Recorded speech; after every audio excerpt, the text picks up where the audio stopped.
Ah bah c'est bon, je crois que c'est bon. Il a relancé. Il a pas l'air d'être au courant, mais c'est relancé a priori. Il vient de piger que je suis plus en live.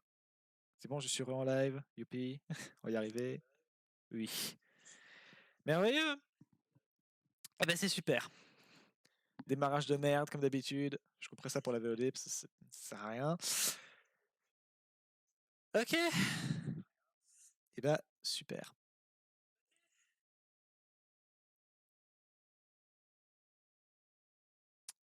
Ah oui, normalement j'ai modifié un ou deux trois trucs dans mon son.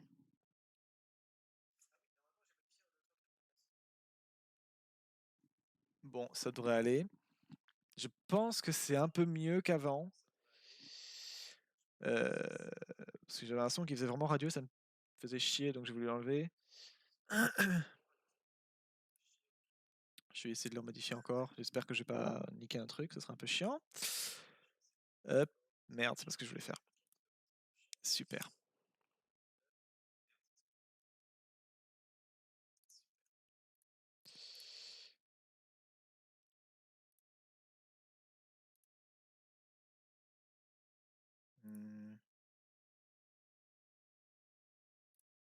Voilà, et 2 secondes, là, je le remets. Parce que là, là, avec le réseau que j'ai, là pour l'instant, la musique chez moi elle est en 244p. Je la descends encore parce que sinon,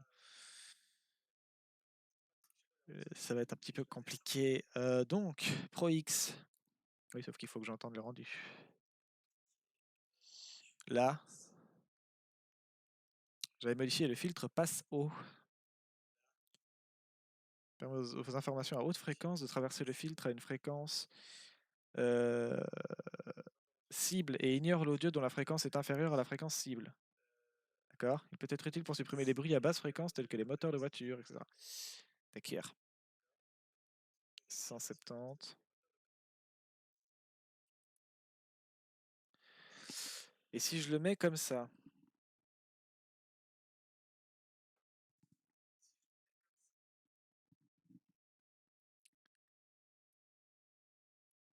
j'avoue que je vois pas bien la différence avec avant.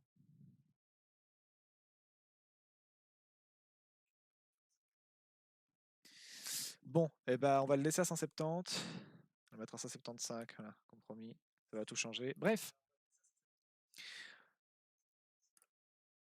Ok, voilà. Donc oui, Potty Stream. Potty Stream aujourd'hui parce que ben, j'ai pas le temps en fait. Et puis surtout il y a la soirée du lundi, donc donc voilà. Hop.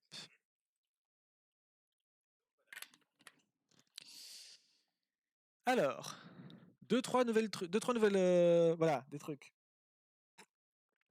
J'ai bon, j'avais déjà mis les alarmes la fois dernière et c'est pour ça que ça m'a étonné quand quelqu'un a follow parce que ça s'est pas mis quoi. Ça m'a fait un peu chier. J'avais mis des alertes raid et follow. Bon, les alertes raid, j'en ai pas tellement besoin, mais les alertes follow, comme tout le monde en a, je me dis que c'est bien. Moi, personnellement, ça m'angoisse. Je supporte pas qu'on me remarque quand je follow quelqu'un, mais bon, je sais qu'il y en a plein qui aiment bien ça. Donc, je me suis dit, je vais quand même en mettre. Et je vais éventuellement pas faire remarquer aux gens qu'ils ont follow, mais au moins comme ça, ils auront une alerte et voilà. Ouais, donc du coup, je voulais faire ça. Et j'avais mis mes alertes, j'avais personnalisé un peu le truc. Bon, c'est pas non plus. C'est pas. Voilà, c'est pas du grand art, mais c'est mes trucs. Voilà, fait avec mes pixel art à moi. C'est des vieux modèles que j'ai réutilisés, des trucs. Enfin, voilà. Évidemment, c'est des masterclass, hein. Bien sûr. C'est totalement des trucs du niveau d'un artiste pro, hein, pas du tout d'un enfant de 5 ans. Donc voilà, mais n'empêche que c'est ma sauce à moi. Et donc voilà, il y a des alertes. Donc voilà, ce coup-ci maintenant, elles devraient marcher parce que je les avais faites, je les avais activées, mais je ne les avais pas allumées sur Twitch. Parce qu'il faut le faire aussi apparemment. Donc voilà, maintenant c'est fait. Et voilà. Voilà, donc maintenant il y a des alertes. La suggestion box est toujours là et il y a un autre truc, mais j'ai oublié ce que c'est. Ah si, si vous tapez Pokédex, la commande Pokédex, donc point d'exclamation Pokédex en minuscule dans le chat, nouvelle commande, vous pouvez voir, vous aurez un lien en gros vers le site Pastebin qui vous donnera accès à la liste de tous les trucs, parce qu'il n'y a pas que des espèces, il y a aussi des genres et des bref, de tout ce qui est déjà passé en live, tout ce qu'on a déjà regardé en live, etc. Comme ça, vous aurez un récap des noms de toutes les créatures un peu cheloues. Comme ça, si ça vous intéresse, vous pouvez toujours aller voir vous-même et vous s'en souviendrez, quoi. Donc c'est bien. Voilà. Donc, j'ai retapé les noms des espèces qu'on a vues pour l'instant, comme ça vous aurez une liste. Commande Pokédex dans le chat, si vous voulez. Et puis, comme c'est, ouais, j'ai pas que ça à foutre. Du coup, parce que personne ne le fait, donc voilà. N'hésitez pas, quand vous arrivez, si vous voyez que je parle, juste que je parle sans forcément faire de recherche, n'hésitez pas à taper la commande roue, point d'exclamation, roue en minuscule, dans le chat, et Nightbot se fera un plaisir de suggérer un sujet, un groupe large d'espèces euh, qui permettra de filtrer un peu, et ensuite j'irai demander à ChatGPT dans ce groupe d'espèces ce qui l'intéresse, enfin ce qui pourrait m'intéresser dans des tas d'espèces originales, un peu sympathiques et méconnues, on va dire, avec des capacités un peu sympas. Des créatures cheloues, quoi, finalement. Donc, voilà. Quand vous arrivez, si vous voyez que je suis pas en train de faire des recherches, n'hésitez pas à taper roue, la commande roue dans le chat, et Nightbot me rappellera que je suis pas là juste pour parler dans le vide. Alors, on va commencer. Hop. Roue, Nightbot, dis-moi. Et ça part sur les plantes. On n'en a pas eu depuis le début, là, je pense, des plantes encore. Hop. Alors oui, mais si tu changes pas de scène, personne ne va te voir. Là. Alors. Oui, c'est bon, on est au bon endroit. Qu'est-ce qu'on lui dit? Cite-moi une plante originale. J'ai voulu, à un moment quand j'étais ado, hein, dans mon jeune temps, j'ai 22 ans, faire de la dactylographie. J'ai pas vraiment voulu, disons on a lourdement insisté pour que j'en fasse, et ça m'a tellement gavé que, voilà, je l'ai fait quand on me l'a demandé et je l'ai plus jamais refait après. Et du coup, j'écris n'importe comment, mais au moins on me fout la paix quand j'écris. Du coup, j'écris lentement. Je sais pas quoi mettre d'autre. Cite-moi une plante originale avec des capacités cheloues.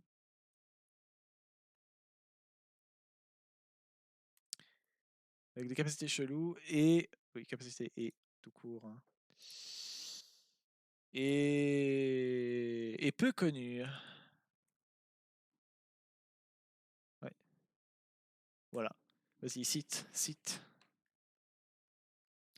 Une plante fascinante avec des capacités inhabituelles est la plante de Vénus attrape-mouche. Oui, bon, l'attrape-mouche... Moi, j'estime qu'elle est un peu connue, cette plante. Quand on voit le nombre de... Bon, il faut traîner un peu sur Internet et surtout sur TikTok, mais pas que. J'ai vu un nombre incroyable de vidéos circuler là-dessus, un peu tout le temps en plus, sur la Dionée muscipula. Pas sous ce nom-là, évidemment, mais j'ai vu un nombre incalculable de vidéos sur les attrape-mouches, quoi. Donc, oui, on peut le faire quand même, hein.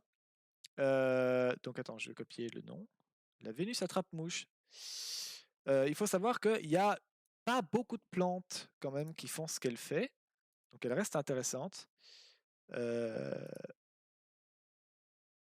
Ouais, non, c'est pas le même, donc il faut que je vous le mette. Non, ça c'est pas la bonne cam, c'est celle-ci. Décidément, je m'y fais pas. Là, et du coup moi je pars là-dessus. Voilà. La Dionée attrape-mouche donc. Oui, ça à la limite on s'en fout. Ça aussi. Oui, bon, ça va. Ça, c'est encore autre chose. Hop. C'est super. Bon, ça, c'est pas vraiment d'informations. Si vous voulez jardiner, c'est super, mais sauf que moi, j'en ai rien à foutre, quoi. Oui. Ça a quelle valeur, ça, comme site? Truffaut, c'est toujours pour des plantes, enfin pour du jardinage, je pense. Non? Ouais. Enfin.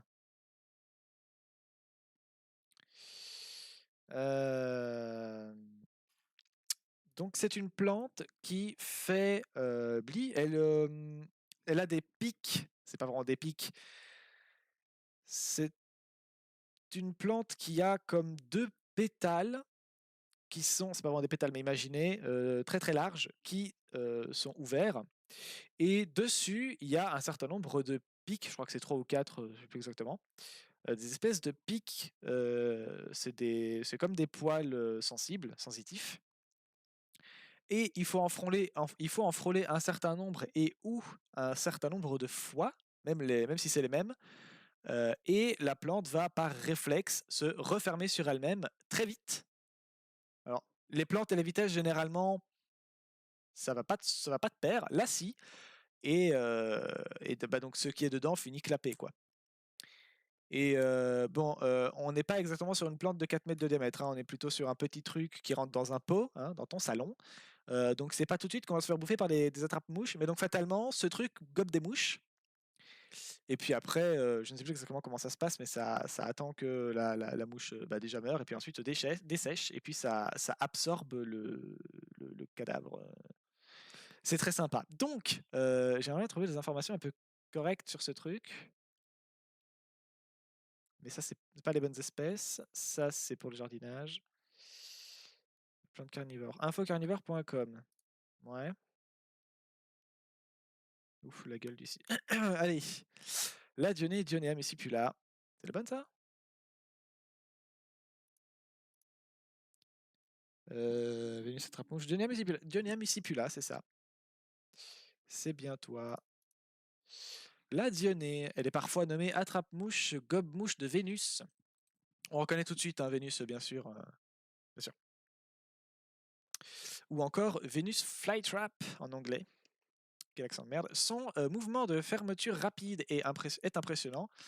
Et impressionnant, je vais y arriver, en fait une plante réellement fascinante. La Dionée vit à l'état naturel en Caroline du Nord et en Caroline du Sud, aux États-Unis. Il n'existe qu'une seule espèce de Dionée, Dionea muscipula, décidément, ça commence à devenir compliqué. Les Dionées vendus sous des appellations telles que Shark Teeth et plein d'autres trucs sont des cultivars, de l'anglais cultivated variety. En fait, c'est un peu comme les chiens finalement. Toutes les espèces de chiens qu'on a, c'est c'est-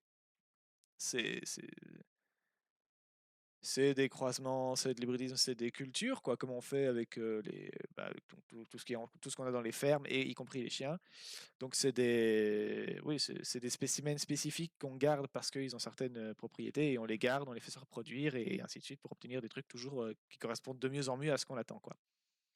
Donc ici, j'imagine que c'est ça. Je peux me tromper. C'est-à-dire des plantes, bah voilà, c'est écrit il fallait juste lire la phrase du con. Bref, c'est-à-dire des plantes sélectionnées en culture pour leurs caractéristiques hors du commun. Voilà, super.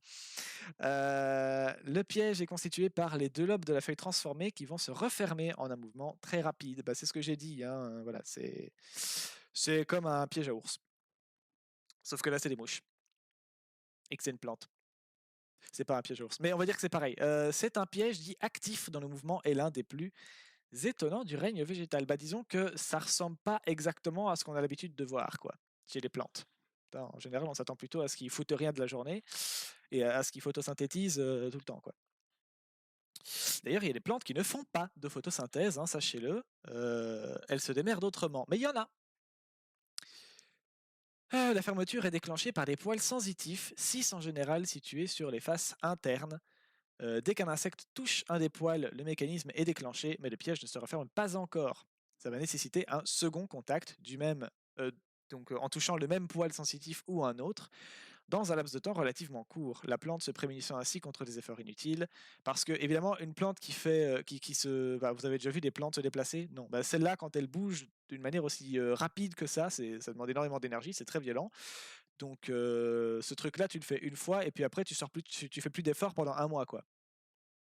Donc, donc voilà. Et là, c'est un petit peu l'idée, quoi. Hein, clairement. Bon, c'est une plante verte, donc j'imagine qu'elle fait de la photosynthèse. Donc elle a quand même d'autres moyens de se nourrir qu'en bouffant juste des mouches. Mais ouais, c'est. Enfin, je ferai pas autant d'efforts pour aller chercher une tablette de chocolat dans l'armoire, quoi. Hein. S'il faut que je me tape un triple salto aérien pour arriver dans l'armoire, je le fais pas. Elle, apparemment, si. Le piège est constitué machin. La fermeture.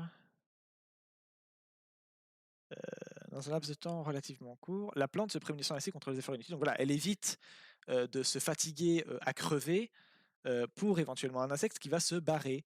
Donc voilà, faut être sûr que c'est pas juste un autre truc qu'une mouche qui est tombée dans le piège. Faut être sûr que ça bouge et que c'est suffisamment large pour que ça touche des poils plusieurs fois, quoi. Donc voilà, la Dionée va prendre une autre précaution, les précautions bien sûr. Hein. Elle s'assure que sa proie est bien comestible avant de commencer sa digestion. La fermeture du piège s'effectue donc en 2 temps. Après le premier mouvement très rapide, les cils situés en bordure vont retenir l'insecte le temps de la vérification. Comment est-ce qu'elle vérifie? J'en sais rien. Enfin, je ne sais pas. S'il s'avère que la proie n'est en fait qu'une brindille, le piège va se rouvrir. Sinon, il va se fermer hermétiquement et les cils vont s'écarter. Le piège se rouvrira ensuite au bout de quelques jours. Oui, c'est ça, hein, c'est pas un effort que tu fournis souvent. Ne laissant que le squelette de l'insecte, donc l'exosquelette. Il faut savoir que chaque piège, de par sa nature même, ne peut effectuer que quelques fermetures et ouvertures dans sa vie. Ah oui, ça n'arrive pas souvent donc. C'est pourquoi il faut éviter. Bah après, faut voir la durée de vie du truc aussi. Hein, bon. Il faut éviter de provoquer artificiellement le mécanisme. En gros, si vous avez des plantes qui font ça chez vous, leur cassez pas les couilles, vous allez juste les tuer en fait. Voilà, ou les emmerder fortement, mais ça n'a aucun intérêt. Ne le faites pas, c'est très con. La vitesse de fermeture du piège est fortement influencée par la température ambiante. Si celle-ci est trop basse, le mouvement sera très lent, ou même il se déclenchera juste pas. Et oui, donc ça doit être un peu un bordel à conserver ça. Enfin, à avoir chez soi, je veux dire. C'est une fantastique plante, sans doute l'une des plus spectaculaires parmi les plantes carnivores. Et par chance, elle est relativement simple à cultiver. Bon, bah, je vais me faire foutre alors. Dès qu'on respecte quelques règles essentielles. Il faut la placer dans le mélange classique 2 tiers tourbe, 1 tiers sable, arrosage, bien sûr. Hein. C'est vrai que j'ai tellement de plantes chez moi que, ouais, ouais je sais tout ça. Donc, 2 tiers tourbe, 1 tiers sable, arrosage. Lui aussi, classique, soucoupe sous le pot ou réserve d'eau. D'accord, c'est une plante qui a besoin d'un maximum de lumière. Bon, pour moi, une plante, juste tu mets de la flotte dedans et puis c'est bon, mais apparemment, c'est pas comme ça que ça se passe. Mais j'y connais rien, donc bon. C'est une plante qui a besoin d'un maximum de lumière. Le plein soleil lui convient très bien et favorisera une coloration intense de l'intérieur des pièges. Mais est-ce que c'est tellement pertinent de colorer l'intérieur quand le but c'est d'être camouflé? Enfin, je trouve pas ça très pertinent de hurler «Hé, je suis un piège!» à tout le monde. Après, quand je dis enfin, coloré d'accord, mais ça a l'air rouge-brun, comme la couleur du sol. Après, faut voir où ça pousse. Si c'est en forêt, c'est peut-être un peu con. Si c'est vert partout, enfin, je sais pas, reste vert à l'intérieur du coup, je sais pas. C'est besoin d'un maximum de lumière, le plein soleil contre bien. Elle a besoin d'un repos hivernal d'au moins 3 mois en dessous de 10 degrés. Du coup, s'il fait trop froid, elle va se refermer trop lentement, mais elle a besoin d'avoir un peu froid en fait. Il est préférable d'éviter de l'exposer au gel, mais il faut quand même qu'elle ait froid entre guillemets, parce que bon 10 degrés c'est pas non plus, enfin moi j'habite en Belgique, hein, donc forcément j'ai l'habitude, mais voilà et en plus on sort de l'hiver. Mais voilà 10 degrés c'est pas encore, froid, froid, donc oui éviter le gel, c'est pas forcément éviter les 10 degrés. Même si une plante, bien établie y résistera sans souci. Si ce repos n'est pas respecté, la plante va continuer et j'ai perdu ma ligne. En tout cas, elle va continuer, ça, c'est sûr, elle va le faire.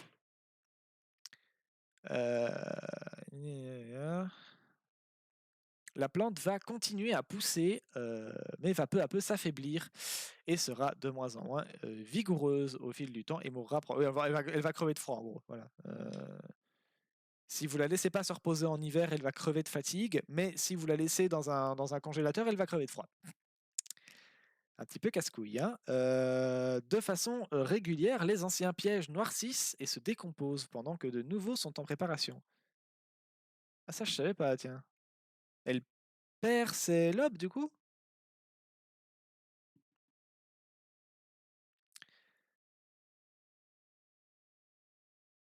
De façon régulière, les anciens pièges noircissent et se décomposent pendant que de nouveaux sont en préparation.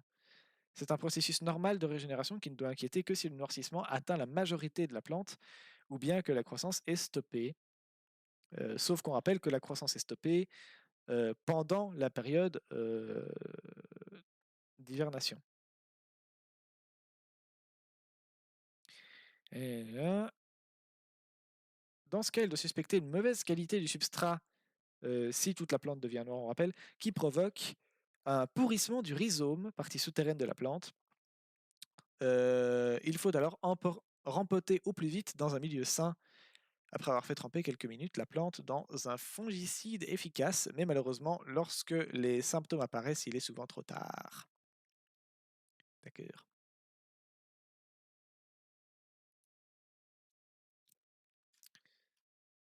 Des cures. Mais du coup, j'aimerais quand même bien comprendre pourquoi la couleur du piège.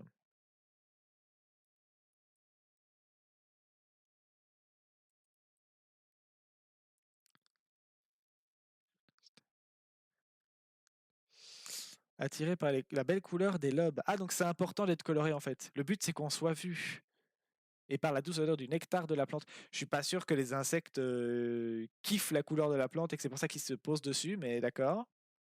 Botanical Foundation, oui, c'est quoi? C'est pour du jardinage ou c'est des informations scientifiques, ça? Un peu d'histoire, habitat naturel.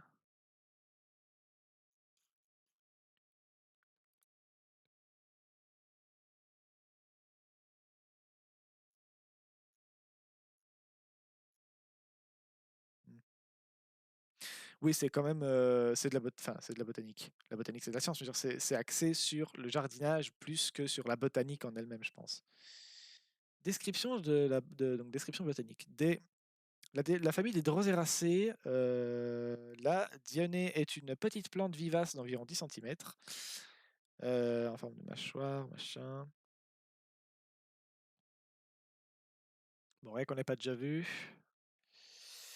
La Dionée vit dans les tourbières humides, ça on l'avait déjà vu, de la Caroline du Nord et du Sud aux States. Le climat subtropical est celui qui lui convient le mieux, même si elle peut parfois se satisfaire d'un climat tempéré, à condition que l'air soit assez humide. On la trouve parfois dans les jardineries, pour une culture de loisirs à domicile. Celle-ci demande alors à être en extérieur pour avoir un apport en insectes suffisant et doit avoir suffisamment de chaleur et d'humidité. Bon, le reste, globalement, on s'en fout, hein. Si vous voulez jardiner de Droseraceae, vous faites ce que vous voulez, mais c'est pas pour ça que je suis là. Présentation, explication. D'accord.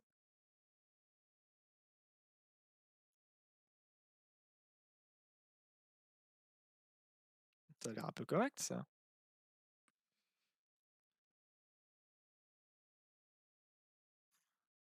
Bah, dis donc.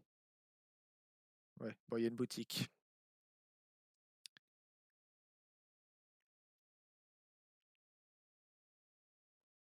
Mais ouais, il n'y a pas vraiment de site qui parle de ça?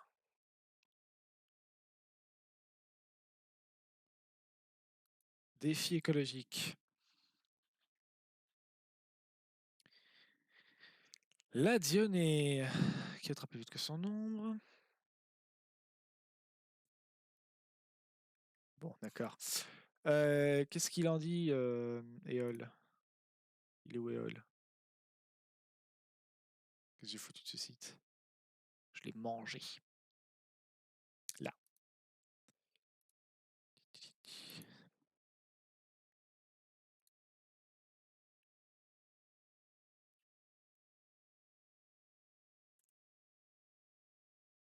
J'espère qu'il va trouver. Il trouve pas. Super. Si je demande juste une Dionée, il va trouver ou pas? Merde. Diomerde. Ah, bah là, voilà. Dionée attrape-mouche.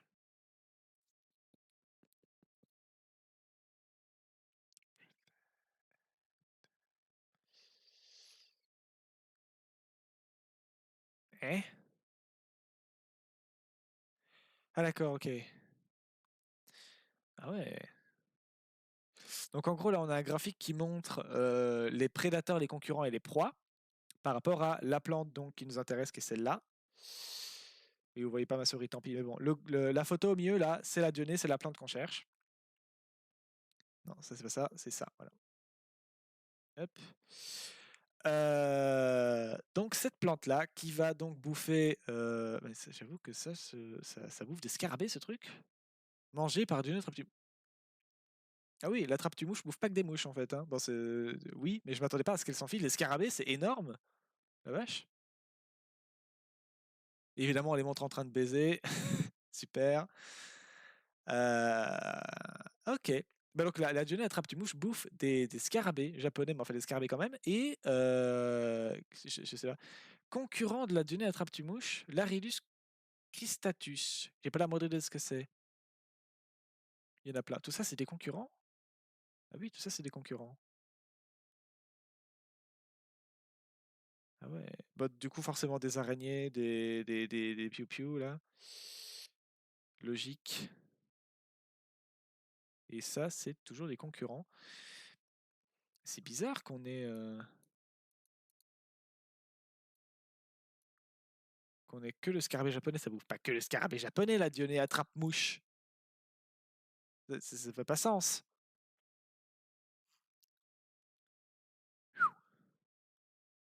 C'est une espèce de... Archeplastida dans la famille de Droseraceae. Type de fruit, comment ça? Ah si, type de fruit de là. Elle fait des fruits? Oui, bah elle fait des fleurs quoi pour pouvoir se reproduire, mais. Type de fruit.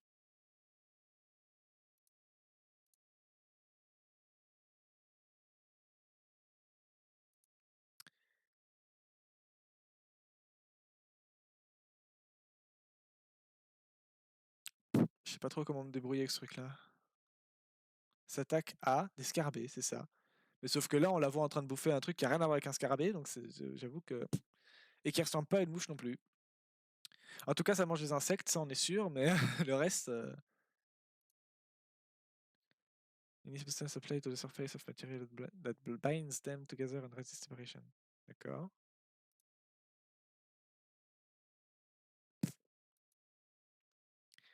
Vu l'ensemble donné. Merde. Statut de conservation. Bon, ça, c'est une plante qu'on a plus ou moins tous. J'imagine que ça se passe bien, non?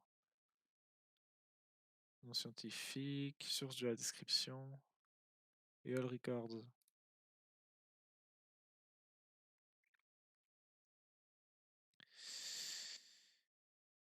Quoi? État de conservation vulnérable? Mais on en a chez nous. Enfin, pas chez nous, chez moi. Genre apparemment, c'est un truc qui s'offre et tout, donc. Je comprends rien.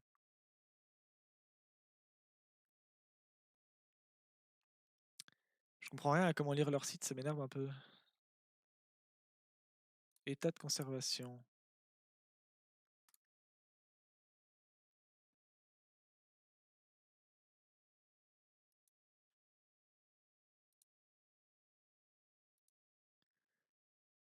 Ah si, c'est là. Dionée Muscipula J. Ellis, c'est celle qu'on regarde. Vulnérable? Mais pourquoi? Enfin, pour plein de raisons, on est très con, mais genre, puisqu'on en a chez nous. Ah, mais dans la nature, du coup. Pourquoi elle s'en sort pas? Qu'est-ce qui se passe? Ah, c'est bon, c'est YouTube qui a. Ouais. Je me suis rendu compte pendant l'un de mes derniers lives que j'ai fait une grosse pause, mais j'avais déjà fait des lives avant. Je me suis rendu compte que ma musique coupait toute seule parce que parce que je mets YouTube en fond, et YouTube coupe tout seul, et je le savais, mais j'avais pas tilté, et du coup, j'ai téléchargé un truc qui fait que j'ai un autocliqueur maintenant qui, à chaque fois que YouTube se met en pause, relance YouTube. Ça me permet d'avoir de la musique en continu sans me faire chier.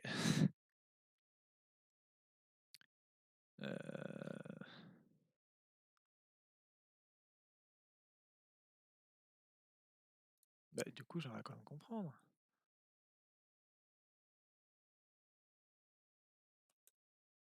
Pour que, ouais.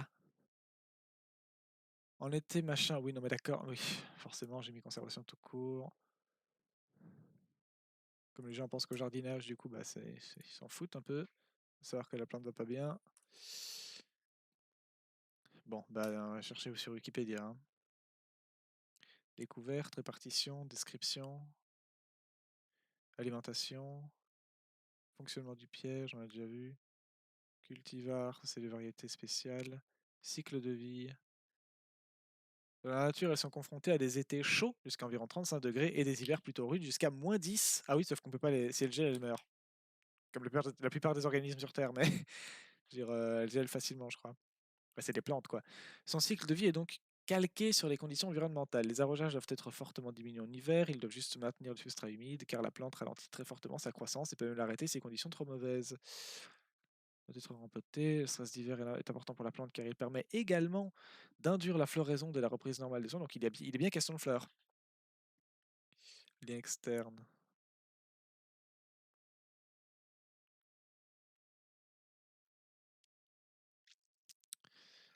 Mais je trouve rien sur la conservation. Mécanisme de fermeture. Origine de la fermeture.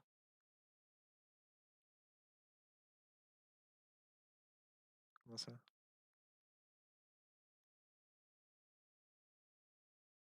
Mais bon, ça c'est compliqué et chiant.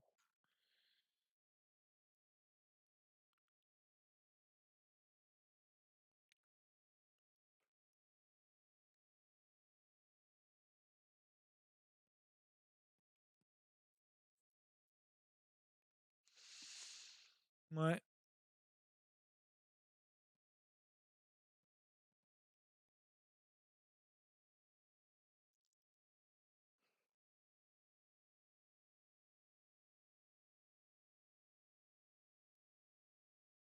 Statut de conservation. Vulnérable. Ah bah si.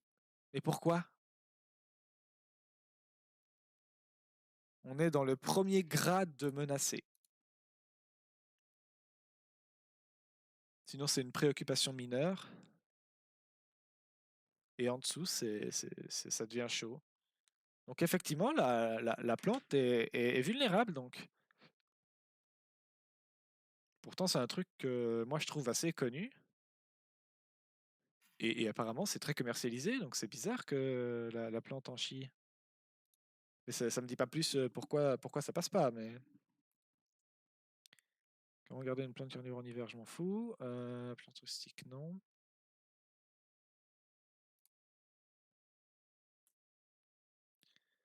Oui, oui, ça j'ai compris, d'accord.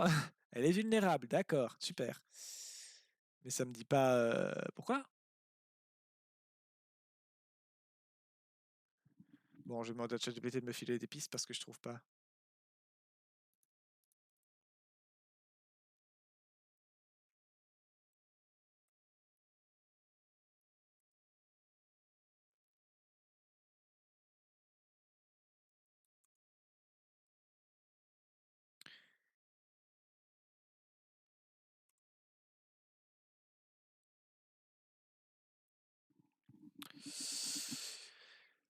Alors.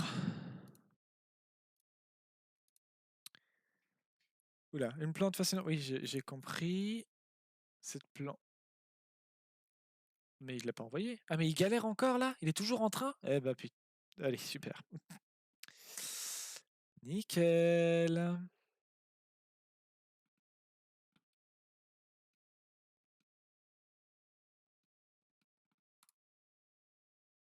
Tu l'envoies ou pas?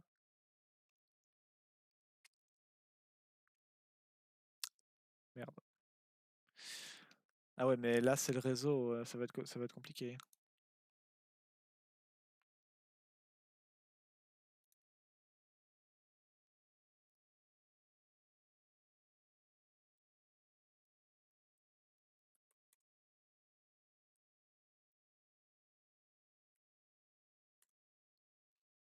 Il va pas vouloir.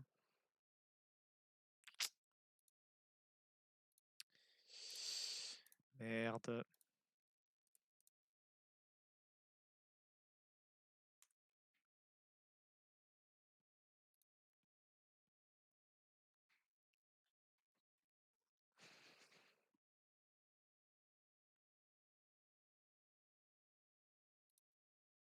J'essaie de me reconnecter, mais je... Ouais.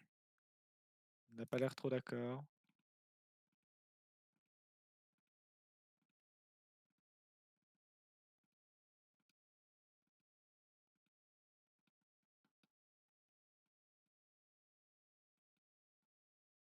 Bon, ben on va devoir faire 100, hein.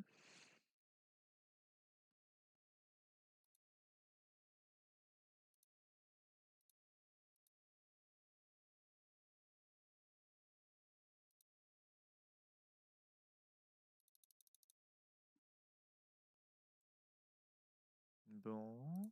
Lui, il a clairement bugué, il dit merde, hein.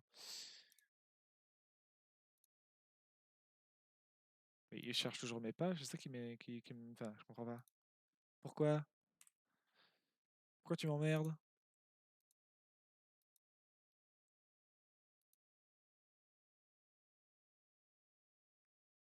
Il refuse de me connecter. Bah, c'est le réseau qui fait de la merde, hein. Mais là, je peux rien faire, malheureusement.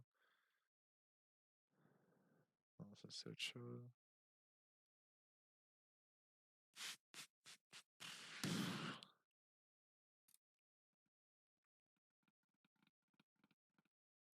Bon, je cherchais sur mon téléphone, ça va peut-être passer.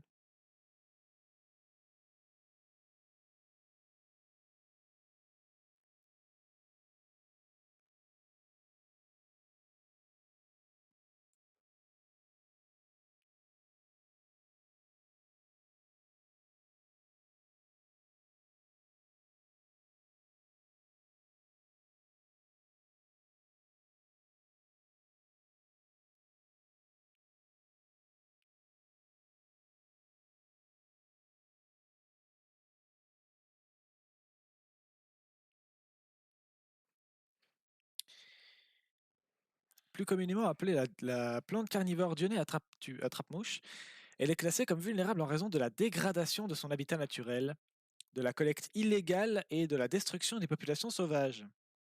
Ce statut met en évidence les menaces pesant sur sa survie à l'état sauvage et la nécessité des mesures de conservation pour protéger cette espèce. Super.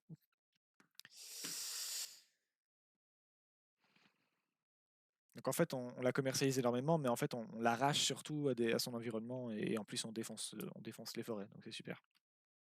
Oui, je pars du principe que ça vit en forêt, mais ça se trouve, j'ai de la merde, hein. Attendez, vous voyez ce que je fais là ou pas? Je crois... Non.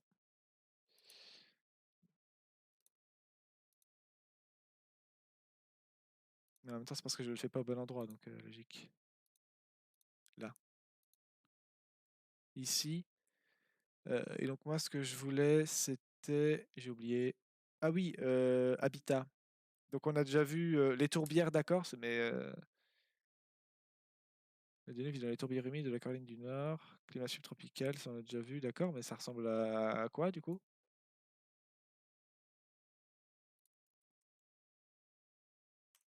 Habitat naturel. Euh,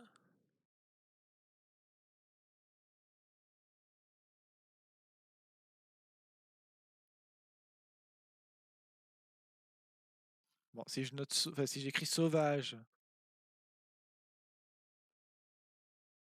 non?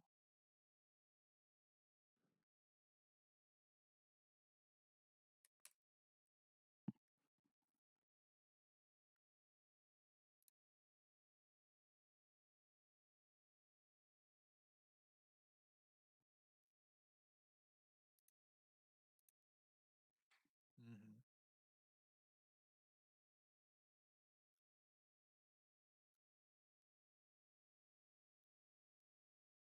Bon, en tout cas, on détruit son environnement, ça change pas. Donc on détruit ses tourbières, on détruit son environnement, on détache, on arrache la plante en plus, ça c'est super. Euh,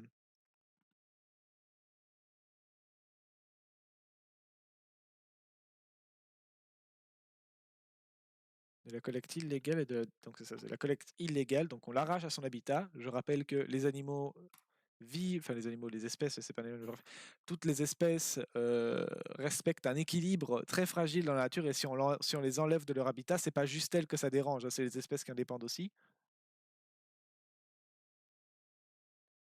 Donc c'est très emmerdant.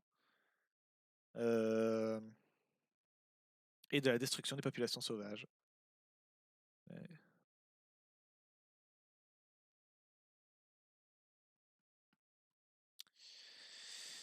Enfin, elle est vulnérable.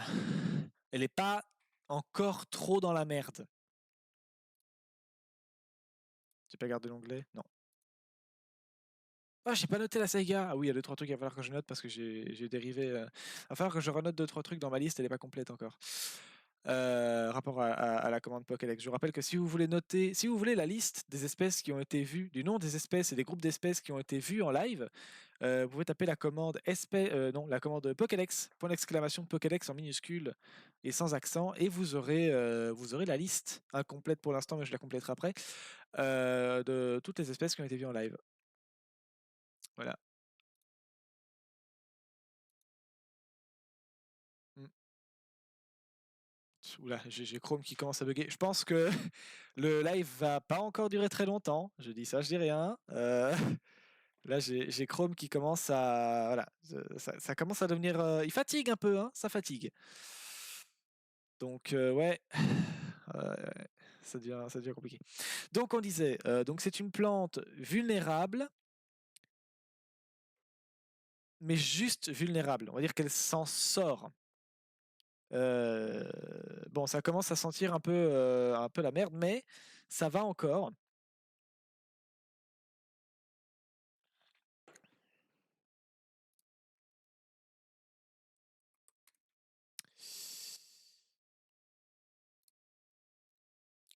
Plante carnivore. C'est pas si simple de trouver des informations sur cette plante, hein, alors que je la vois partout, quoi. Donc, comment la Johnny est passée de carnivore, de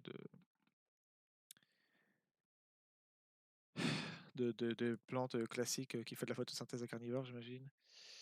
Fiche de lecture. Espace pour la vie. Botanique. Mais il n'y a personne qui parle de cette plante en fait.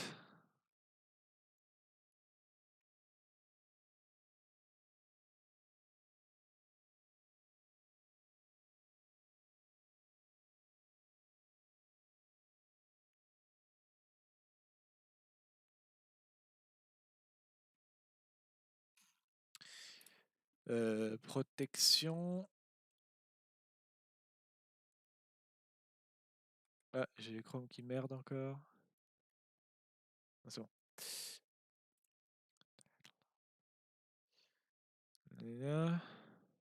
On a vraiment pas grand chose, hein.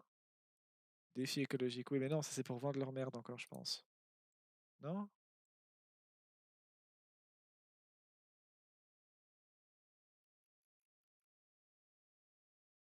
Le bloc de la faune et de la flore.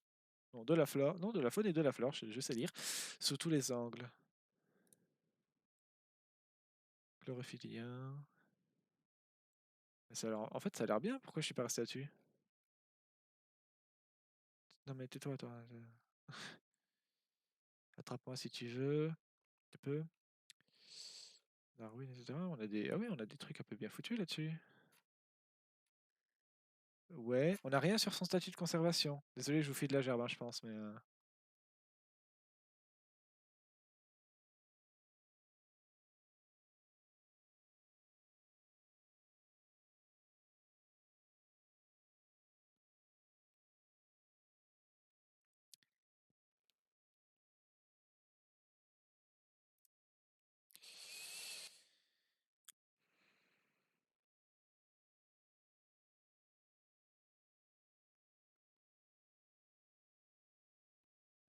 Ah si! Si, si, si. Ceux qui sont. D'accord, on s'en fout. Enfin, j'irai voir après parce que ça m'intéresse, mais là tout de suite, je cherche autre chose. Pour conclure, Les populations sauvages sont sévèrement impactées, notamment par les prélèvements d'amateurs attirés par leur originalité. Si vous voyez des trucs qui vous plaisent, ne les prenez pas en fait. S'il vous plaît, pitié, un peu de respect quoi. C'est Enfin, ça me fume quoi. Mais bon. Les habitats sont de plus en plus fragmentés, ce qui pose évidemment un problème pour la reproduction en diminuant la probabilité de rencontre des cellules sexuelles. En gros, si tu prends les individus et qu'ils se rencontrent plus, c'est difficile de baiser après.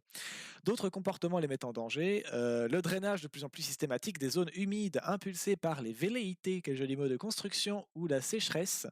La transformation de zones ouvertes en zones exploitées pour la foresterie, inadaptées aux plantes carnivores. D'autant qu'ici, les questions de tourbières, donc absolument pas, enfin plus dans les milieux un peu marécageux, donc pas du tout les trucs qu'on trouve dans des forêts. Euh, les feux qui peuvent jouer les feux qui peuvent jouer un rôle favorisant pour le développement des. Un rôle favorisant pour le machin. Les feux qui peuvent jouer. Oui, bah, donc ça, c'est ce que je disais la fois dernière. Oui, les incendies, c'est pas toujours une mauvaise chose. Les feux qui peuvent jouer un rôle favorisant pour le développement des dionnées sont de plus en plus rares. Notre plante fait ainsi partie de la liste rouge de l'IUCN avec un statut vulnérable.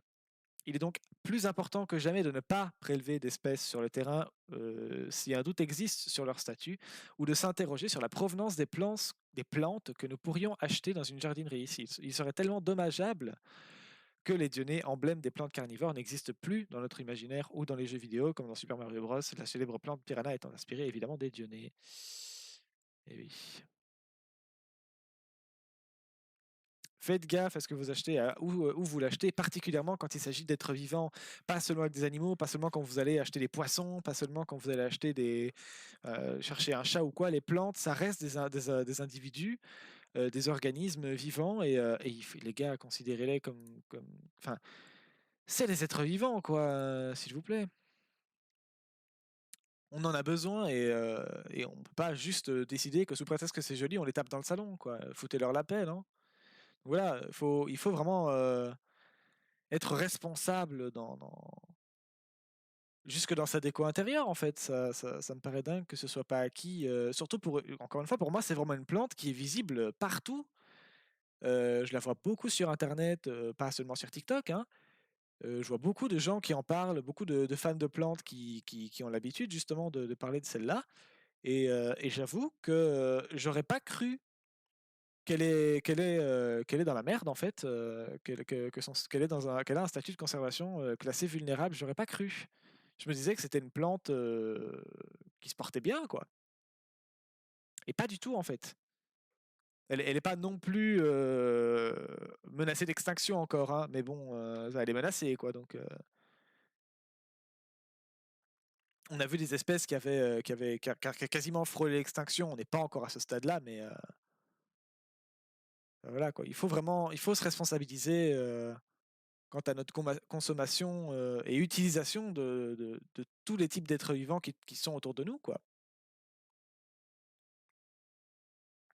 J'entends bien qu'il y a quand même une limite quand la cave de la maison est infestée par les araignées. On n'a pas forcément envie de vivre avec, d'accord, j'entends, mais enfin, il y a un minimum de responsabilité quand même à avoir, quoi. Là, les plantes, enfin, ce type de plantes-là, les plantes de manière générale, faites gaffe, quoi. Il faut faire gaffe, faut faire attention. C'est triste, quoi. Je trouve que c'est vraiment pas une plante dont on imaginerait qu'elle est dans la sauce. Enfin voilà. Donc, faites gaffe avec les plantes. C'est pas parce que c'est des plantes que forcément elles vont bien, que ça pousse partout. Faut faire attention à ce qu'on fait. Et c'est pas parce que vous voyez un joli truc dans la forêt, dans les tourbières ou ailleurs que vous pouvez le prendre. Déjà parce que parfois il y a des lois qui vous empêchent de le faire. Et ensuite parce que. Mais soyez pas cons, quoi. Je sais pas. Imaginez, on vient chez vous, on décide qu'il y a un truc dans votre baraque qui est joli, on le prend et on l'emmène chez nous. Bah non, ça se fait pas, bah, c'est pareil. Donc voilà. Ça arrive très souvent que les humains décident que c'est joli, donc ils l'embarquent chez eux. La grande barrière de corail, c'est la même, hein. C'est le même truc. Il y a des gens qui vont là-bas, qui trouvent que c'est joli. Après, ils prennent des coraux qu'il y a sur place. Et bon, après, une fois qu'ils sont ramenés chez eux, curieusement, les coraux meurent. Oui, les coraux sont des animaux, hein. Et c'est pas juste des espèces de trucs inorganiques. C'est vivant. Et donc la grande barrière de corail est constituée fatalement de coraux, et les coraux sont très importants pour la grande barrière de corail parce que c'est un genre d'énormes nids avec plein d'espèces dedans qui en dépendent en fait. C'est un milieu très... c'est un genre de bulle, on va dire, sécurisée quoi, pour plein d'espèces qui du coup peuvent s'y développer, etc. Et donc c'est un écosystème à lui tout seul, hein, à elle toute seule, la grande barrière de corail. Donc il y a plein d'espèces qui en ont besoin. Et comme il y a beaucoup de couillons qui débarquent là-bas parce qu'ils trouvent que c'est joli, qui en prennent et qui se cassent avec, c'est totalement interdit, hein, ils n'ont pas le droit de faire ça, et s'ils sont chopés, normalement, ils sont tapés dessus. Mais bref, enfin par la loi en tout cas. Euh, voilà, donc les gens y vont, ils décident que c'est joli, ils prennent ça chez eux, et après on s'étonne plusieurs années plus tard que la grande barrière de corail est en train de disparaître. Et bon, la grande barrière de corail, c'est un cycle, hein, elle disparaîtrait de toute façon. Mais pourquoi est-ce qu'on serait, enfin, pourquoi est-ce qu'on aurait le droit d'accélérer ce processus, quoi? Si c'est joli, tu trouves autre chose qui ressemble, je sais pas, tu te démerdes. Et puis qu'est-ce qui nous empêche de faire dans de l'artificiel aussi? Il y a des alternatives, il y a moyen, bon là ça coûterait plus cher, mais de faire des impressions 3D, il y a moyen de faire des décors réalistes à partir de ça. Il n'y a pas forcément besoin, puis je sais pas, si tu veux des coraux, il y a tout à fait moyen d'aller, je pense, choper des coraux, d'autres coraux ailleurs, hein. C'est pas parce qu'ils viennent de la grande barrière de corail que soudainement ils sont plus jolis, c'est juste que les gens leur donnent plus de valeur parce que c'est la grande barrière de corail. Et donc là c'est le même concept, hein, c'est... Voilà quoi. C'est pas parce que c'est dans la nature qu'on a le droit de le prendre. Il faut vraiment se responsabiliser là-dessus et arrêter de croire. C'est comme la cueillette aux champignons, hein, voilà. Ça fait partie de l'écosystème, et faites gaffe à ce que vous prenez. Et surtout, par exemple, si vous faites de la cueillette aux champignons, déjà ne le faites pas seul en amateur, hein, sinon vous pouvez mourir. Donc ne le faites pas. Et voilà. C'est, enfin voilà, c'est toujours être accompagné de quelqu'un qui sait ce qu'il fait, pas le voisin qui a déjà fait ça 4 fois. Non, non, vraiment un expert, un pro, quelqu'un qui sait ce qu'il fait. Et ne partez pas à la cueillette aux champignons tout seul, hein.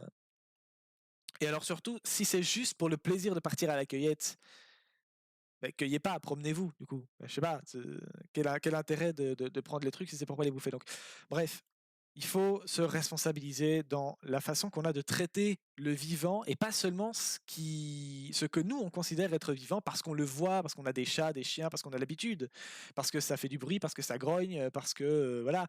C'est les plantes ont le droit au respect aussi, les plantes, les champignons qui ne sont pas des plantes, sachez-le, les coraux, tous ces trucs-là, tout ça, c'est pas parce que c'est silencieux que ça mérite pas notre respect. Et voilà, donc faut vraiment faire attention à ce qu'on fait, et on peut pas juste passer par là, décider que c'est joli, le prendre et l'embarquer chez nous.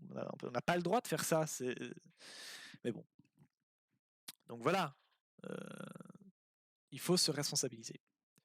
Donc la Dionée, pour finir un peu là-dessus, c'est une plante carnivore qui se nourrit d'insectes. Je ne sais pas exactement de quel type d'insectes, apparemment des mouches, certes, mais aussi des scarabées. J'ai cru reconnaître un genre de libellule. Je sais pas. Et, et voilà. C'est une plante donc qui vit dans les tourbières, plutôt aux États-Unis, en Caroline du Nord et du Sud. Et donc oui, elle est menacée malheureusement, comme plein d'autres plantes, hein. Il ne faut pas croire que les plantes sont à l'abri. Les plantes sont même pas mal touchées. Euh, donc voilà.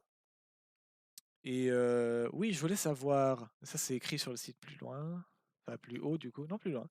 C'est plus loin, nanana. D'accord. Ah oui, on a plein d'explications qui sont très intéressantes là-dessus. Être chlorophyllien carnivore, ce n'est pas donné à tout le monde. Chlorophyllien, donc oui, elle fait donc elle a de la chlorophylle, donc elle fait de la photosynthèse. Donc c'est ça, c'est pas sa source principale d'alimentation. Voilà, c'est ça. Aucune de ces plantes carnivores ne dépend totalement de la carnivorie pour sa survie. En bonne plante chlorophyllienne, elles utilisent la photosynthèse pour produire leur matière organique. Je vais lire le site parce que ça a l'air sympa, je vous conseille d'aller voir.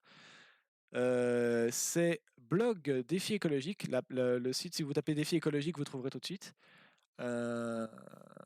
Tapez Dionée, vous tomberez dessus tout de suite. Et ça a l'air vraiment bien foutu en vrai comme site, je m'y attendais pas. Ça vous explique comment les conserver, tout ça. Et ça parle de tout, d'animaux et de plantes. Je vais le fave. N'hésitez pas à aller voir. Moi, ça m'a l'air quand même correct comme truc. Donc n'hésitez pas, ça a l'air bien sympa. Donc voilà. En vrai, j'ai pas vu exactement, mais la page a l'air assez bien foutue, donc je conseille. Voilà, si vous avez envie d'en apprendre plus sur les plantes et les animaux, et éventuellement le reste, je sais pas dans quelle mesure c'est concerné. Parce que oui, il n'y a pas que des plantes et des animaux, hein, sachez-le. Voilà, ça peut être intéressant. Alors, je vais vite survoler le reste du site. C'est déjà 21h07.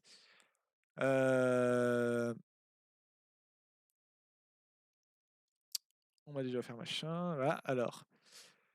Encore appelé Dionée attrape-mouche, l'anglais est plus poétique. Le piège à mouche de Vénus. Voilà, bon. Seule plante de son genre, Dionea, la Dionea messipula Elis, fait partie d'un groupe de 730 espèces, les plantes carnivores, qui n'a pas de fondement scientifique, mais nous y reviendrons. L'étymologie de son nom est intéressante. Dionée, la Dionée fait bien sûr penser à Dionée, la déesse mythologique grecque et mère d'Aphrodite. En revanche, Muscipula ne fait pas référence à la mouche, qu'on pourrait le croire à la vue de son nom commun. Non, parce que c'est les droméosaures. Non, rien à voir. La dromé, je sais plus. Bref, les plantes, c'est effectivement pas ça du tout. La mouche, ils disent Musa en latin. Alors c'est une espèce précise. Je sais plus. Mais est formée de mus, souris et sipula, piège. C'est un piège à souris. L'idée étant peut-être que les feuilles modifiées ressemblent à des pièges à souris. De la main verte à rouge sang. Pour revenir à mon cadeau, j'ai alors cette personne-là, on lui a filé une plante carnivore. J'ai essayé de glaner des précisions sur les soins à lui prodiguer, me voyant déjà à la tête d'une véritable serre tropicale hébergeant des espèces les plus spectaculaires les unes que les autres. Arroser modérément, ne pas nourrir trop fréquemment. Je n'ai jamais aimé et compris les consignes données en jardinerie. Qu'est-ce que ça veut dire modérément, fréquemment? On est bien d'accord, c'est un peu vague.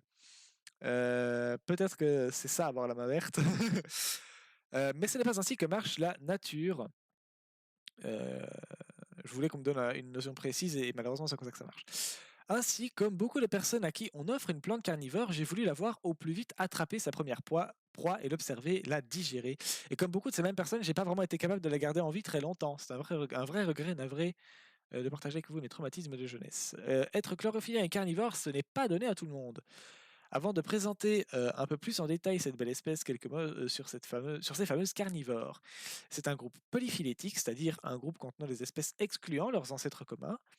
Autrement dit, un groupe qui ne traduit pas de réels liens de parenté comme les poissons ou les reptiles. Il s'agit donc d'un groupe artificiel. En gros, c'est des plantes qui n'ont pas le même ancêtre commun, mais qui ont la même caractéristique d'être carnivores. Mais elles ne sont pas directement apparentées. Je dis directement parce que on est tous apparentés les uns aux autres.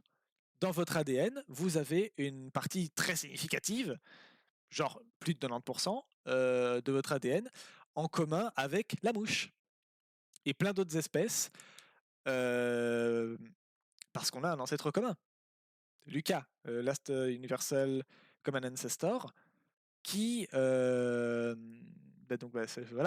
c'est le premier ancêtre commun. Enfin le dernier, mais je me comprends. C'est le tout premier sur le papier qui n'a pas vraiment on ne sait pas réellement ce que c'est, on n'a pas le nom, juste c'est un concept, on va dire. En phylogénétique, on considère donc que toutes les espèces descendent d'un premier truc, et donc ce premier truc étant Lucas. Et donc, comme on descend tous de lui, d'une manière ou d'une autre, on est tous plus ou moins cousins. C'est juste on s'est énormément, on a évolué quoi. Donc on s'est reproduit, ce qui a donné plein de variations de chacune des espèces, et donc chacune des nouvelles générations ayant des nouveaux critères, des nouvelles capacités, des mutations dans son ADN qui fait que l'aspect visuel change, les capacités changent. Ça fait qu'aujourd'hui, on a une variété énorme d'espèces sur Terre. Et donc voilà, c'est pour ça. Et donc, dans toutes les espèces qui ont résulté de ces reproductions-là, on a des tas d'espèces qui ont les mêmes caractéristiques, mais qui ne sont pas directement, enfin qui ne descendent pas directement du même ancêtre à quelques générations près. On a tous l'ancêtre commun Lucas, mais comme on est tous plus ou moins incestueux à un certain niveau, euh, bah, voilà, ils ont. C'est des plantes, donc ils ont cet ancêtre commun que c'est des plantes, quoi. Donc quand les organismes microscopiques et ça, ont commencé à devenir des plantes à proprement parler, bah, du coup, il y a eu cet ancêtre commun-là qui a fini par donner plein de variations, qui a donné ces plantes-là, les plantes carnivores, mais les plantes carnivores ne sont pas les enfants de cet ancêtre-là. Enfin, les enfants directs, je veux dire, c'est plein d'enfants, et dans ces différents enfants, il y en a qui sont nés plutôt à certains endroits de la branche de la phylogénie de cet ancêtre-là, et d'autres qui sont nés à d'autres endroits. J'ai l'impression que plus j'explique et moins c'est clair.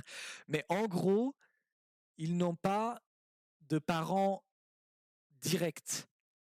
Ils ont les mêmes caractéristiques, mais c'est pas des cousins directs, c'est plutôt des cousins lointains, de la même manière qu'on est cousins avec les poissons. Bah, sauf qu'on n'est pas des poissons. Mais voilà, on est cousins quand même. Les plantes sont juste un peu plus proches, les plantes carnivores sont juste un peu plus proches que nous des poissons, parce que c'est des plantes. Donc elles ont quand même des caractéristiques en commun. Bref. Voilà. Donc tout ça pour dire que ça ressemble, c'est les mêmes caractéristiques, mais c'est pas pareil et c'est pas directement lié. Il s'agit donc d'un groupe artificiel, commode d'utilisation, rien de plus. Il contient, c'est pareil quand on dit les poissons par exemple. Les poissons, ça je l'avais déjà expliqué au live précédent, pas en détail d'ailleurs, mais bref, les poissons c'est un vieux truc, très très vieux, qui s'est reproduit, qui s'est décliné en plein de trucs différents. Et ça a donné donc aujourd'hui les poissons.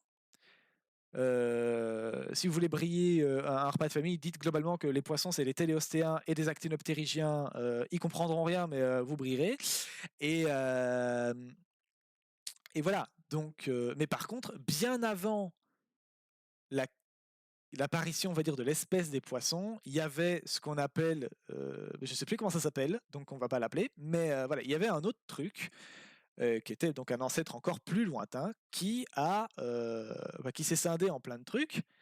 Donc il y a eu les tétrapodes, ça c'est les poissous qui ont mis la tête hors de l'eau et qui sont partis conquérir partie à la conquête des continents. Ça c'est de là qu'on vient. Et, du coup il y a eu entre autres un peu avant les poissons je connais mais ça me revient pas, ça m'énerve. Ça m'énerve. J'ai mon poster de ma carte de Kurzgesagt en face de moi, mais comme c'est à 4 mètres, je peux pas lire dessus, ça m'énerve.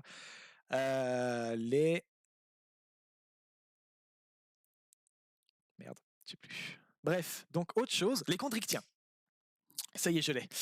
Et il y avait encore un terme encore plus lointain pour un ancêtre plus vieux, mais bref. Donc il y a eu les chondrichtiens, qui en gros englobent des requins et plein d'autres trucs dont on croirait pas que c'est des requins, mais qui en fait en sont. Et donc les requins ne sont pas des poissons, parce que c'est plus des cousins des poissons que des poissons directs. Voilà. Bah là c'est la même. Ça ressemble, mais sauf que c'est pas ça. C'est des plantes, hein, c'est tous des plantes, mais c'est pas des cousins directs. Les requins et les poissons, c'est pareil. Sachez par exemple que les poissons, pour qu'ils soient considérés comme des poissons, au-delà de l'aspect phylogénétique, donc de ce qu'on voit dans leur ADN et de comment on les classe, de qui ils descendent, il y a des caractéristiques spécifiques au niveau de leur anatomie qu'on observe. Chez les requins, vous avez des espèces vous avez des nageoires toutes lisses. Vous avez des nageoires toutes lisses. Là où chez les poissons, on a des nageoires rayonnées, donc en forme de chips. Hein. C'est les fameux chips avec des rayons, là c'est pareil. Euh, et, euh, Et voilà, donc rayonner, donc avec des rayons. Et il faut que le poisson ait un squelette en os, ce qui n'est pas le cas des requins puisque chez eux le squelette est en cartilage. Il faut une mâchoire. C'est pas le cas de tous les poissons entre guillemets, parce que quand on parle de poisson, on parle au sens très très large, mais ça c'est parce que c'est le nom vernaculaire. Euh, Comment ça s'appelle cette merde? Les lamproies. Les espèces de, on dirait des espèces d'anguilles, mais avec pas de tête, qui ont globalement une espèce de gros trous avec des dents à la place de la tête. Voilà, donc une espèce de ventouse, quoi. Ça, on a parfois tendance à dire que c'est un poisson parce qu'on parle au sens large. C'est pas du tout un poisson. Il n'a pas de mâchoire. Il fait partie des agnates. Gnat, c'est mâchoire. A, c'est qui n'a pas de mâchoire. Il en a pas. Donc c'est pas un poisson. Et pour plein d'autres raisons aussi. Donc voilà. Il y a encore un ou deux autres trucs comme ça. Mais donc voilà. Les nageoires rayonnées, le squelette en os, la mâchoire. Et alors la nageoire caudale, donc la queue de poisson, qui doit être homéocerque, c'est un joli mot, qui veut dire que la queue doit avoir, il doit y avoir une symétrie en gros. Si tu plies la queue en deux, elle doit pouvoir se replier parfaitement sur elle-même. Ne pliez pas les queues des poissons, pitié. Mais voilà, en gros, c'est ça, quoi. Il faut que ce soit la même chose des deux côtés de la queue en partant du centre. Il y a une symétrie, quoi. Et je crois qu'il doit encore y avoir un ou deux autres critères, mais voilà. Donc ça, c'est ce qui fait les poissons. C'est la raison pour laquelle les requins ne sont pas des poissons, parce que ils ont une mâchoire, mais ils n'ont pas un squelette en os. Ça fait entre autres partie des raisons pour lesquelles c'est un petit peu compliqué de dater leur âge. En général, pour les espèces, on va chercher dans le squelette, mais pas que. Pour les requins, on peut pas, donc on va chercher ailleurs, dans l'œil, le cristallin. Mais ça, je le garde pour plus tard parce qu'il y a d'autres espèces très intéressantes dont on pourrait parler plus tard. Donc du coup, je vais revenir là-dessus peut-être plus tard. Je ne sais pas quand, ça dépendra. Mais voilà. Donc ça. Mais moi, par exemple, j'ai mis les poissous dans ma liste, la commande roux, donc point d'exclamation roux minuscule, si vous voulez dans le chat, ça va sortir une liste de sujets larges que je rentrerai dans le chat GPT pour trouver la prochaine espèce à regarder, sur laquelle, qu'on va regarder là. Et donc voilà, ça fera que dedans, j'ai mis une liste de sujets larges et dedans, j'ai mis poissons, les requins sont inclus, mais voilà, je le répéterai assez souvent, je pense. Les requins ne sont pas des poissons. Voilà, j'ai juste fait large pour que. J'ai mis des noms simples et larges pour que les gens puissent s'y retrouver, quoi. Mais voilà, ce ne sont pas des poissous. Pour revenir à nos plantes carnivores, là, il s'agit donc d'un groupe artificiel, machin, donc cousin, mais pas directement lié. Voilà. Les plantes carnivores sont particulières en cela qu'elles ont des feuilles modifiées leur permettant de leurrer, attraper, tuer et digérer toutes sortes d'organismes de taille modeste, évidemment, le plus souvent des arthropodes. Non, celle-là, je ne l'ai pas. Je sais pas ce que c'est. Des fourmis, des fourmis. Des fourmis, des abeilles, des coléoptères, des papillons, des mouches, des araignées, ou des gastéropodes, escargots, limaces, etc. Et jusqu'à de petits vertébrés, des têtards, des jeunes rongeurs et tout un tas d'autres trucs. Certaines observations rapportent les cas de mammifères un peu plus grands retrouvés morts dans les urnes de certaines népenthes. Alors ça, c'est un peu différent encore. On en reparlera peut-être plus tard, mais les népenthes, pour faire très court, elles sécrètent un genre de mucus, de nectar, qui sent et qui donc attire un peu tout, y compris des petits mammifères, genre des espèces d'écureuils ou des trucs comme ça. Et le problème, c'est que la népenthèse, comme on le voit ici, elle a une forme de cuvette. Globalement, c'est des toilettes. Hein. Et c'est une très belle formulation parce que c'est exactement ce qui se passe. C'est exactement comme ça que les mammifères s'en servent. C'est-à-dire qu'ils viennent, ils échouillent le nectar, et après, ils se vident dedans, et après, ils partent. Et la népenthèse se réjouit de ce festin. Le problème, c'est que parfois la cuvette glisse. Donc, voilà. Et vous avez vu la taille du truc, c'est un petit peu compliqué d'en sortir. Sauf qu'au fond de la népente, pour digérer voilà, ce qui tombe dedans, bah, généralement, il y a des sucs gastriques, quoi. Donc voilà, c'est super. Alors je ne sais pas si les sucs gastriques sont assez puissants pour, digérer, des mammifères, d'une vingtaine de centimètres, mais en tout cas, comme ils peuvent pas sortir, ils finissent par y rester de toute façon. Mais ça, c'est encore un cas un petit peu différent de ce qu'on a ici. C'est pas vraiment, leur but, c'est pas vraiment de digérer les individus qui viennent pour se nourrir de, enfin, pour les chouiller. En gros, ils les attirent pour se faire, voilà, se faire un peu chier dedans. Mais les Népenthès ne sont pas spécialement intéressés par, par les mammifères en eux-mêmes, quoi. Et tout un tas d'autres trucs, hein. Il n'y a pas que des mammifères qui viennent se déverser dedans. Donc voilà. Voilà quoi. Les feuilles des plantes carnivores sont caractérisées par une grande diversité de formes et de couleurs. Gna gna gna. Deux genres seulement parmi les 7 que compte ce groupe polyphylétique ont des pièges à fermeture instantanée. Donc ça, c'est les trucs où tu touches les poils sensitifs et hop, ça se referme. Dedans, donc, on compte les dionnées, la plante dont je parle depuis tout à l'heure, là, la trappe-mouche, grâce à des feuilles dont les lobes peuvent se fermer brutalement, et les Aldrovanda, dont la seule espèce actuelle, Aldrovanda vesiculosa, est aquatique. En dehors des remarquables adaptations pour la capture des proies, les plantes carnivores se distinguent aussi par leur capacité à récupérer les nutriments de leurs victimes, leur permettant la colonisation de milieux stériles ou tout au moins inhospitaliers. Écologiquement, la carnivorerie semble une stratégie évolutive n'ayant eu du succès que dans la colonisation d'habitats marginaux où peu de compétition est présente. Là, j'avoue que ça m'évoquerait parce que marginaux, c'est en marge de la société, c'est en dehors, quoi. Donc c'est là où il n'y a pas grand-chose, en gros. Donc les espèces carnivores sont carnivores là où il n'y a pas beaucoup d'espèces, du coup.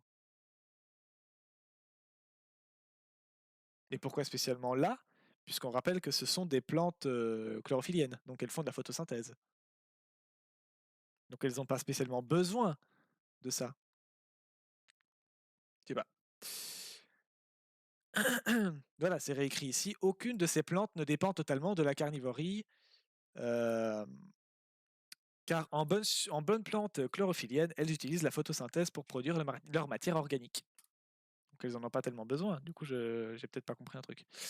La dionée, reine des plantes carnivores. Selon Darwin le Grand, les dionées sont l'une des plus magnifiques plantes au monde. On n'a pas les mêmes goûts, hein.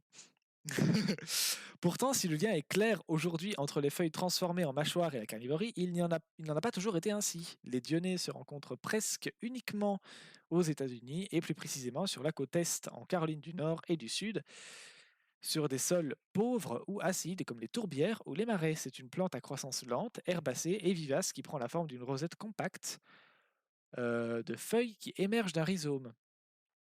Je ne sais pas ce que c'est un rhizome. Lorsqu'elle est mature, la dionée peut porter jusqu'à une douzaine de feuilles vivantes, même si le plus fréquemment, elle n'en possède que moitié moins. Les plantes sont structurellement similaires aux adultes, mais ont beaucoup plus de feuilles, jusqu'à une vingtaine. Le feuilletage est toujours positionné au ras du sol. Bon, tout ça c'est sympathique, mais c'est un peu spécial, quoi. Enfin, un peu spécifique. Uh-huh. Donc la fermeture du piège ne se produit que si deux trichomes sont touchés, donc c'est les poils sensitifs, sont touchés en moins de 20 secondes ou si un seul trichome est touché 2 fois successivement. Euh, le premier contact avec un trichome alerte tous les autres pour initier la fermeture rapide lors d'un deuxième contact.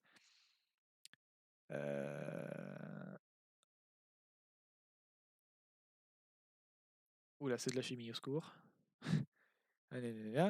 Darwin semble avoir été le premier à se pencher sur le mécanisme de fermeture des pièges chez les dionnées. En 1875, il marqua la surface supérieure de la feuille avec des points d'encre et trouva que la distance entre eux diminuait légèrement lorsque la feuille se fermait. Il en conclut que la fermeture était due à la contraction active de la face supérieure de la feuille. En 1876, De Candolle, que je sais je sais pas qui c'est, avança l'idée que les mouvements d'ouverture et de fermeture de la feuille étaient dus à des variations de tissu de la feuille et la région dorsale de la feuille, je vais y arriver. L'opinion dominante aujourd'hui est que la fermeture des lobes est d'abord conduite par une rapide augmentation de la taille des cellules. Tout ça, tout ça. D'autres facteurs peuvent intervenir dans la rapidité des mouvements des lobes de feuilles, l'élasticité des tissus, une digestion lente d'une proie parfois vivante. Bah oui, du coup. La digestion prend du temps. Ah oui, la digestion dure entre 14 et 21 jours. Ah bah punaise. Elle se tape un peu tout. Ne fait pas la fine feuille, accueille une diversité de proies. Celles-ci sont à 33%. Bon, les chiffres, on ne sait pas d'où ils sortent, hein, donc prenez-les avec des pincettes, hein. Celles-ci sont des. Donc, elles bouffent des fourmis à 33%, les arachnides, donc des araignées à 33%, 10% d'orthoptères, c'est écrit des sauterelles, et 10% de coléoptères. C'est globalement des coccinelles, mais pas que. Il y a des scarabées aussi dedans, il me semble. Finalement, les mouches moustiques ne représentent que 1 à 4% des proies attrapées. Donc oui, c'est vraiment pas, enfin, c'est pas tellement le plat principal, quoi. La fréquence des captures est plus élevée pour les organismes ne volant pas. Ironiquement, l'arroseur peut devenir arrosé car les dionnées sont sensibles à certaines attaques, comme celle des aphides qui se nourrissent de la sève des jeunes feuilles, des chenilles qui s'attaquent au feuillage ou au rhizome, et des cochenilles pour la sève, ou encore des limaces ou des escargots. Erk, erk, il faut une voir ça. La fermeture du piège n'étant pas totalement complète, les petites proies inférieures à 3 mm peuvent se sauver.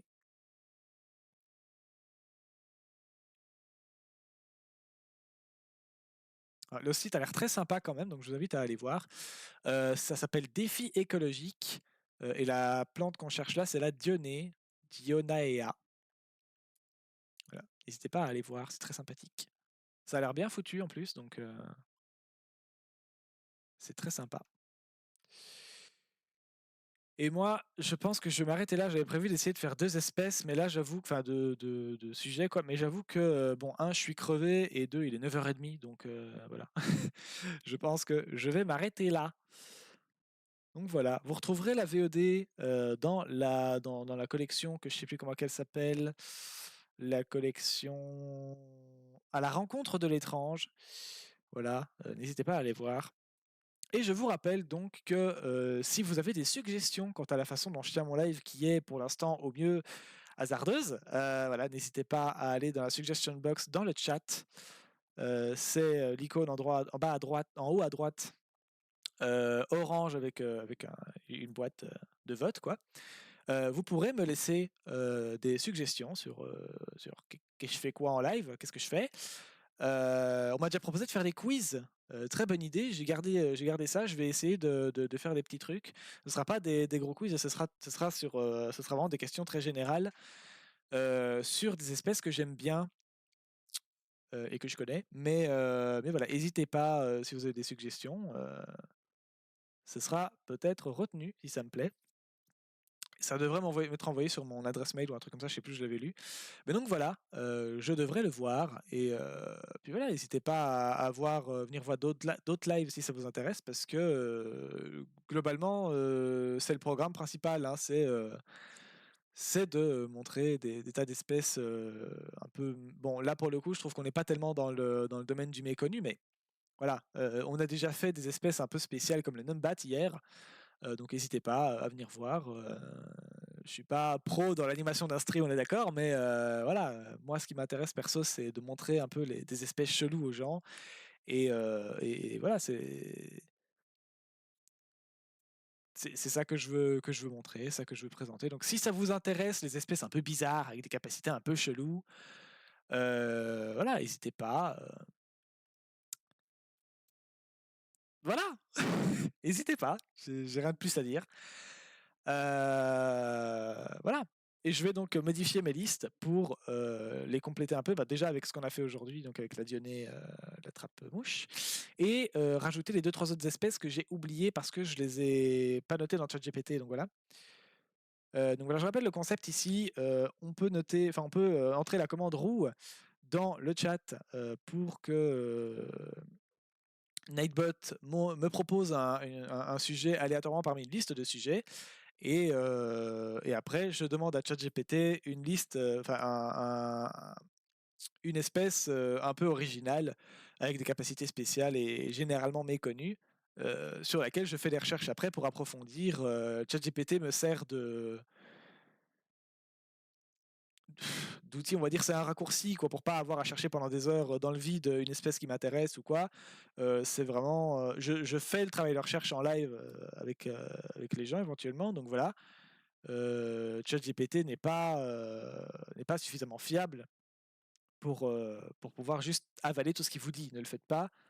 Il se trouve qu'il a parfois tendance à avoir assez raison, mais c'est parce qu'il reprend des articles qui sont très bien faits. Il ne faut pas toujours reprendre directement depuis ChatGPT, hein. ChatGPT n'est pas suffisamment fiable. Et ici, je lui demande quelque chose de pas très compliqué. Si vous lui demandez de coder, par exemple, il ne pourra pas le faire. Bref, donc voilà. Euh, Et puis c'est tout pour moi, je pense. Si vous avez envie, à un moment qu'on parle d'une espèce qui vous intéresse ou quoi, bah allez-y, hein, voilà. Euh, Il n'y aura pas de souci, ça va être sympa. Et puis voilà, moi là-dessus, je vais vous laisser là-dessus. Et puis voilà, ciao!